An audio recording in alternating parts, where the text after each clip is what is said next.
everyone. Welcome back to Management Diaries. I'm Denile Doyle. This is MHN's Property Management Podcast, where we get into the real side of property management, from what's working in leasing and maintenance to the resident experience to leadership lessons and business strategy and everything in between. Today, I'm joined by John Griggs. He's the co-founder and co-CEO of Presidium. Presidium is a national vertically integrated real estate firm, and John has led the company through major development and lease-up work. So he has a lot of experience stabilizing and scaling multifamily communities, which is what we're going to talk about today, and that is how operators and owners can turn a struggling asset around. John, welcome to Management Diaries. Thank you for joining us. Thanks so much, Janelle. Great to be here. Great. So let's jump in then, John. Okay. So you started your career in real estate after being a practicing attorney for some time, right? That's true. That's true. Yeah. So you basically started off investing, and that was almost like your part-time, like your side job, right? While you That's were right. practicing.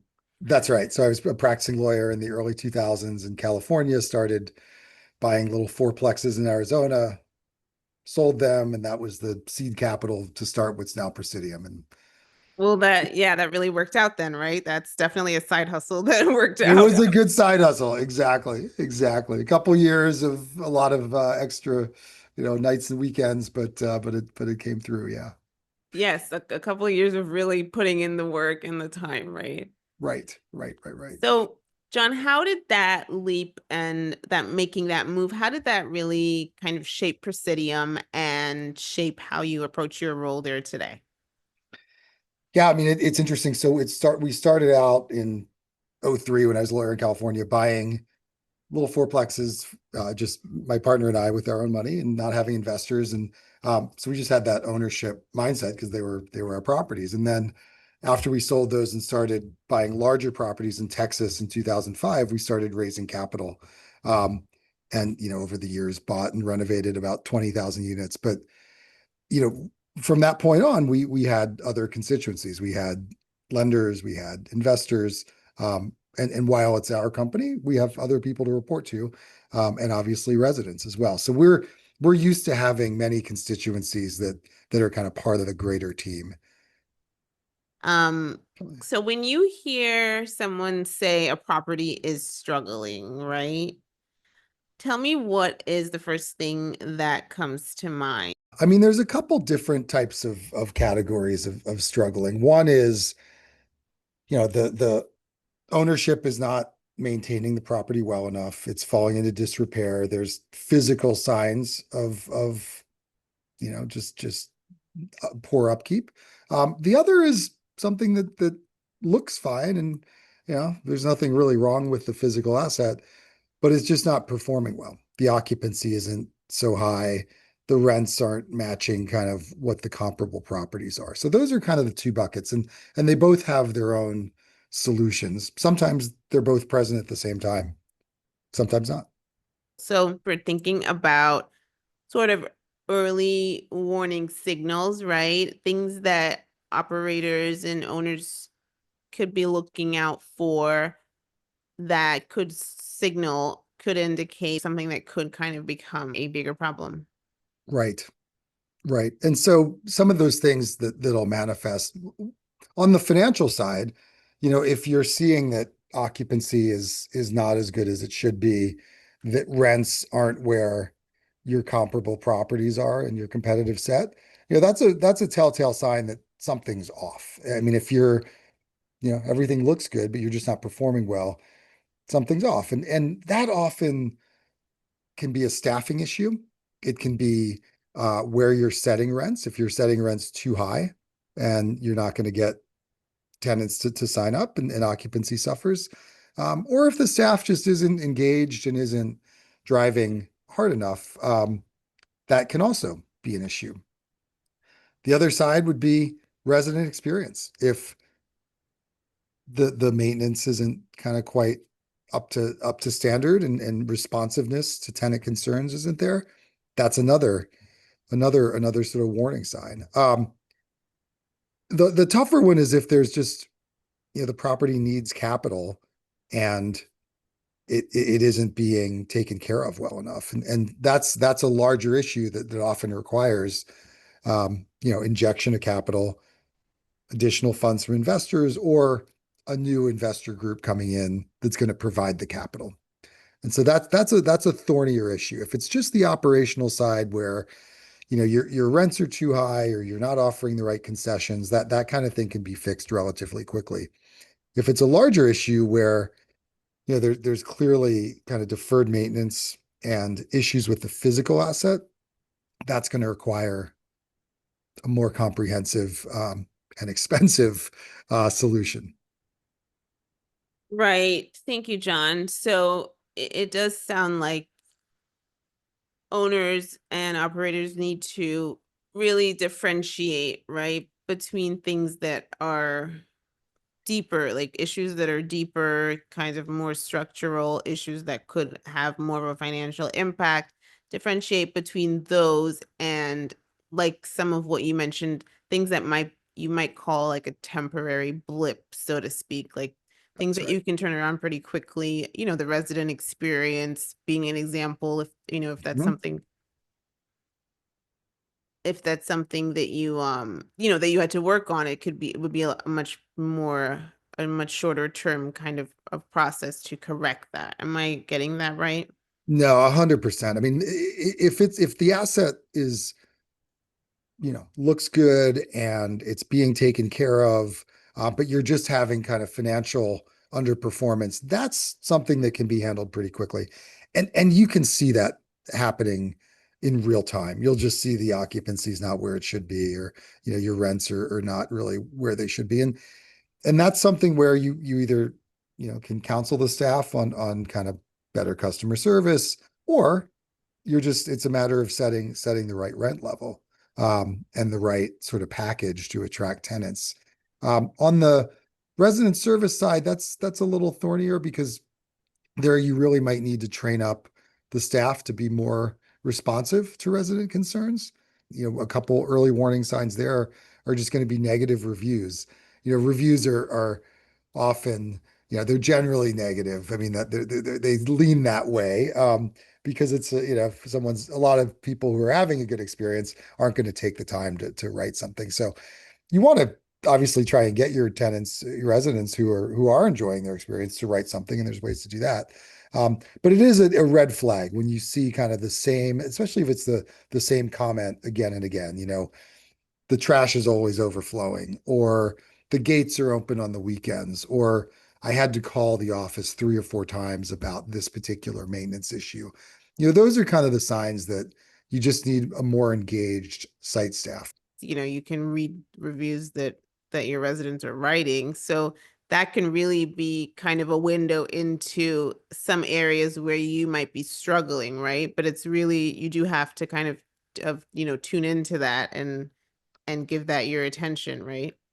Absolutely. And so you just monitoring those things can be done, real time and just on the desktop, which is great. And then there's other things that are more site specific and might not be apparent unless you visit the site. And I think there's no substitute for owners and managers spending time at the site, because you see things that you're not going to pick up from the reporting. I mean, it's little things like, is there trash on the property? One of our partners who has become a friend over the years, whenever we tour a property together, and when I was starting in the business, 20 years ago, it would always sort of surprise me when we toured a property. If there was trash, he'd pick it up. But that's kind of leading by example. And I do the same thing when I visit properties now. I'll pick up a piece of trash, and it's just sort of setting the sign that we're all in this together. And also, the little thing, the little candy wrapper that's just sitting there, that's a signal as well. You sort of have the broken window that leads to, the neglect, and it's just this atmosphere of um, we're not fixing the little stuff. And so I think, having the staff see that everyone's engaged in this is very important. Let's say there are things that are apparent and the operator is leaving these things unchecked. What are some of the longer term consequences for that, if that happens for owners and residents? You know, the apartment business is very competitive, and we don't have a unicorn that is the only place someone can live. I mean, in most metro areas, there's plenty of options where people can choose to live, and you're seeing now, especially in the last few years, and it's moderated a bit, but there was a significant rise in rental rates in the early part of this decade, and so you combine that with lots of competitive properties and lots of new properties, and residents have their choice. And if they're not feeling like they're getting the best customer service, and if they think their environment that they're living in isn't really what they're paying for, they're going to take their business elsewhere and move. And so that's a tough consequence. And then you start to see your better residents who are more in tune with this and more mobile, and are paying on time, and and are treating the asset well.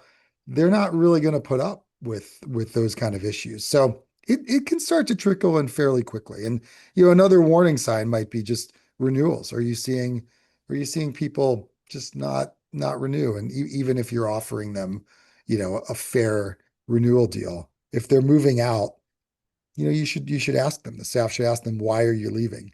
If it's because they're buying a home or they're moving out of state, okay, fair enough. But if it's, I just don't enjoy living here and I'm moving across the street, that's something that needs to be dug into. Yeah, that's definitely not the response you're looking for, right? Right, right. And then you want to really go in and investigate that and look into that because Yeah, that's an area that needs to be addressed, right? definitely. Let's say you identify then what area your property is struggling in, you identify where you kind of need to invest into and really try to turn it around.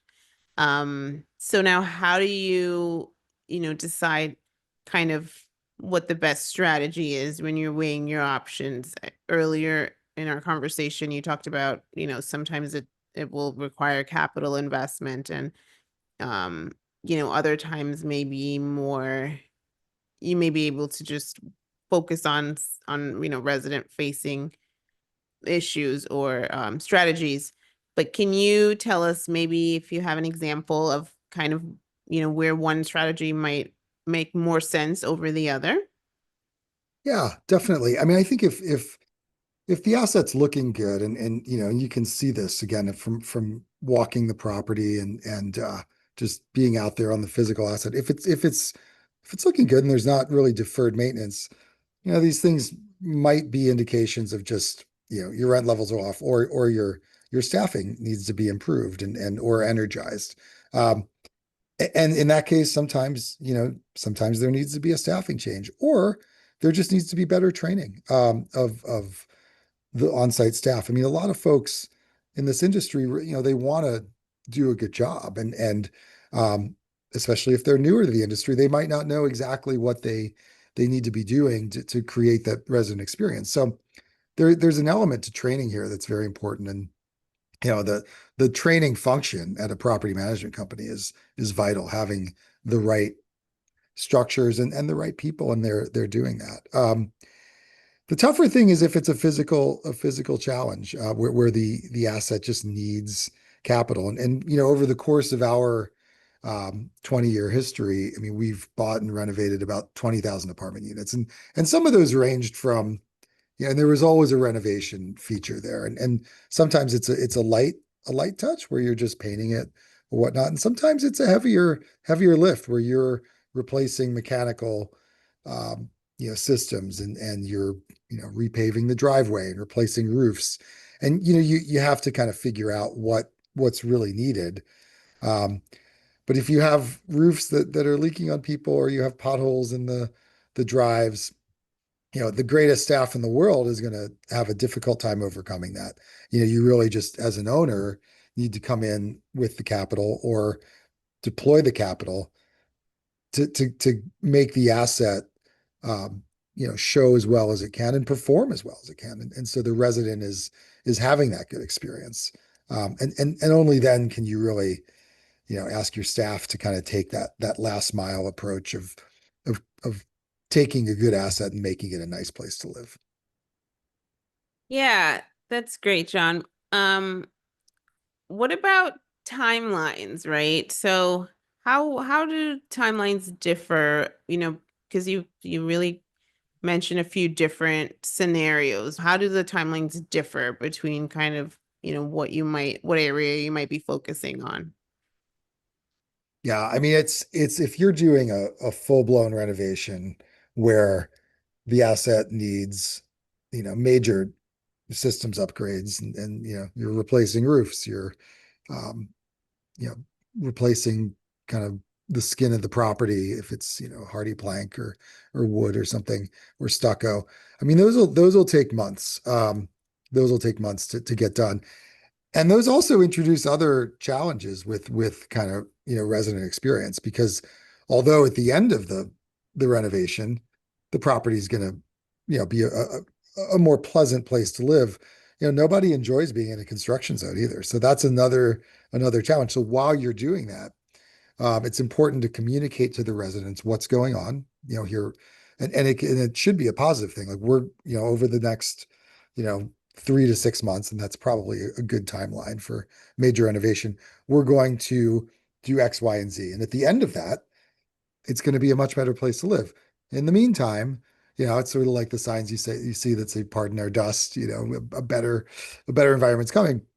There's going to be some, not so great. There's going to be construction trucks in the parking lot, and there is going to be dust, and there's going to be hammering, and sometimes some noise from just construction. So, that's never enjoyable to be around. But I think the best thing you can do, because if the work needs to be done, it needs to be done. The best thing to do is just communicate and over communicate and let people know, hey, look, it's starting at 8 o'clock, you're going to hear some noise. And that's how it's going to be for a few months. We think we're going to be done by X date. And if that extends out, let them know. Like, look, we thought we were going to be done in month 3. It's going to take another month. But again, at the end of it all, it's going to be a better experience to live here. Right. So really kind of driving home the point of it's going to be better, right? Right. You know, That's right.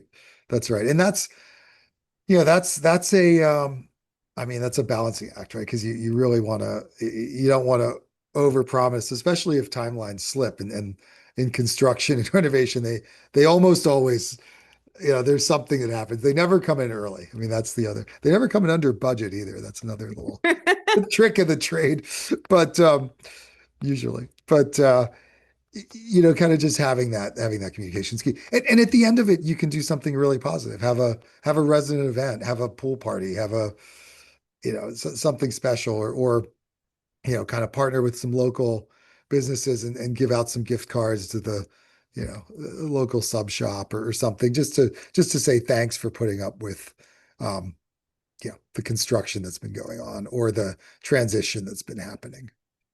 yeah, I really love that idea of at the end of it kind of rewarding residents or just basically a token of thanks, right? To just let them Yeah, know that you appreciate them kind of bearing with you during the dust and the noise and all of the other mild irritants. You're making this kind of gesture, right? that's right. That's right. And part of it is working with the staff on this too, because what's the staff is on the front lines of this resident experience. And, on during a construction project, it's not really enjoyable for them either because they're in their workplace is now a construction zone. And they're also probably getting bombarded with complaints and, all sorts of negative experiences where people are, how long is this going to continue? And geez, you woke me up this morning. And yeah, it's not fun to be on that side of it either. So kind of trying to fire up your staff about here's kind of what's coming and here's we're getting to a better place. And to keep them engaged and positive is half the battle because if they're positive about it, they'll convey that to the residents. Rather than if they're, feel like this is just, a bad situation and they're not enjoying it, they'll convey that too. So you really want to sort of get that morale strong with the residents and the staff. Yeah, that is a really good point. As far as kind of the energy that they will convey to the residents, right? So if their energy is more like, they're kind of over it, right? Over the construction, over all of that, then Right, when they're right. interacting with residents, Yeah, that's 100%. so no, that's really important that you kind of mentioned that you should really make an effort to keep their morale up as well. And, really kind of give them like that help them to cultivate that mindset to where they can see the positive in it and they can see and then that when they're communicating with residents that's going to come through. Yeah, definitely. Definitely. That those are really, really good recommendations, John. And I think it's really important that you're making these connections, right? It's the areas that need to be worked on and addressed. It's also the teams, right? The teams that are on site, and it's also the residents. And you really are, it's a circle, right? So Yeah, you have to consider, the impact, or like, and of the entire kind of that entire dynamic. definitely. Yep. Yep. So Team effort. team effort. Yes, I love that. Yeah. So after now you address the issues um that you need to address. But let's think about the areas that where it would be important to kind of lock in those corrections and areas where maybe you could slip back into underperformance, right? Areas where maybe things could come undone again, but Right. what are some ways or what are some things, maybe some, systems or some KPIs that you can kind of keep in check so that you don't fall back in some of those areas? Yeah. Yeah, no, definitely. I mean, I think it's a lot of measurement and it's a lot of trying to get, trying to suss out what's the real feeling of the residents and what's sort of the vibe there. Which can be difficult because they're not always, sort of forthcoming with these things, but you've got to figure it out to make sure the experience is good and then your performance will follow that. So, resident surveys can be quite helpful. People were pretty honest in those. I think those should be done on a regular basis. It's even more important if there's been an improvement to the asset. Just make sure people are, seeing the improvement and noticing the improvement and feeling better about their living situation, whether that's the physical improvement of the asset or sort of a staffing change or something. But to just kind of keep tabs on what's going on, that's key. And you'll see it in resident reviews that are on various kind of reviews um, sites and sources on the internet. But being proactive about it and going out with surveys is also key. When you have resident events, you have that pool party to celebrate the opening of the pool, or you have we renovated the common areas and now we have a new gym here. Let's have a grand opening. You know, Folks should be at those events asking people what they think of it and how it's been kind of in those months. And I think having not just the on-site staff, but having their supervisors there, whether it's the regional managers or the training staff or the marketing staff, kind of be there and listen as well. Having as many touch points as possible is really key. And then, sure, you'll definitely see this in your financial performance um, as well. Is there an uptick in leasing? Are you seeing people renew more? If they're not renewing, call them. Someone needs to call them and ask them why, and see if maybe they're not seeing the change that you've implemented, then you know that you've got to communicate it better. Yeah, no, some really good nuggets there, John. I love that the word you used was proactive, right? You Yeah, said, you can't just rely on the reviews, right? You're not going to get everything from there, right? You need to be proactive and get as much as you can, which means you need to go ask the residents as well, right? And hear it from definitely. them.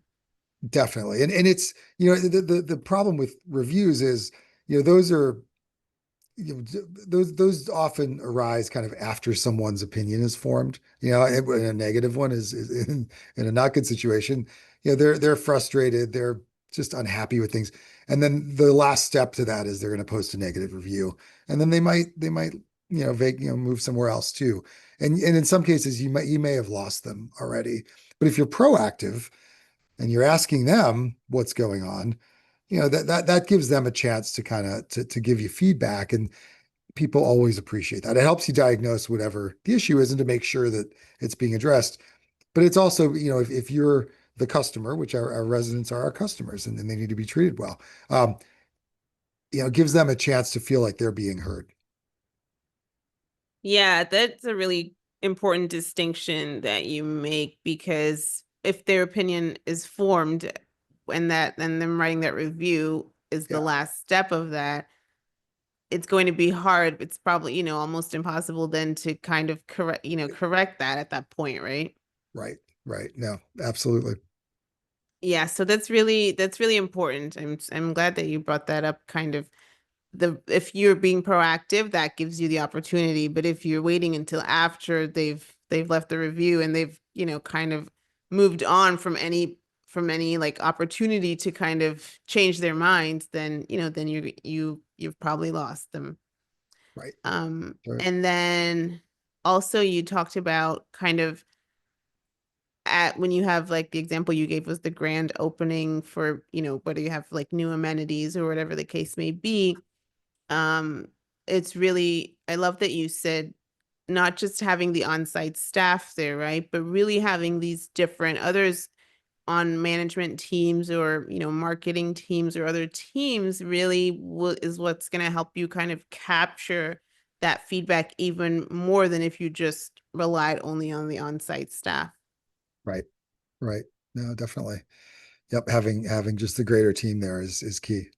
Yeah, that's great Engagement. advice. Thanks, John.